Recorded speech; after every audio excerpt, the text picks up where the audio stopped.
Prerábali ste dom? A ako ste to riešili? Hypotékou? Či ste pracne vyplňali žiadosť o pár tisíc obnov dom? Alebo ste zavolali do PPA, aby vám poslali 100 000? Nie? No to asi preto, že sa nepoznáte s premiérom či inými vplyvnými predstaviteľmi Smeru.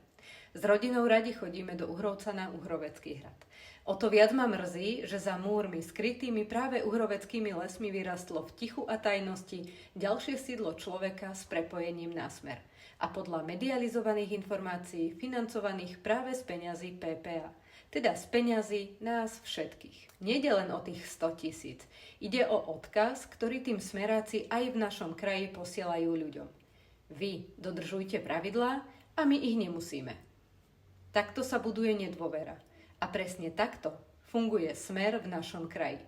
Ja chcem kraj, kde nerozhoduje arogancia moci, ale poctivosť a rovnaké pravidlá pre nás všetkých. V Trenčianskom kraji je naozaj čas zmeniť Smer.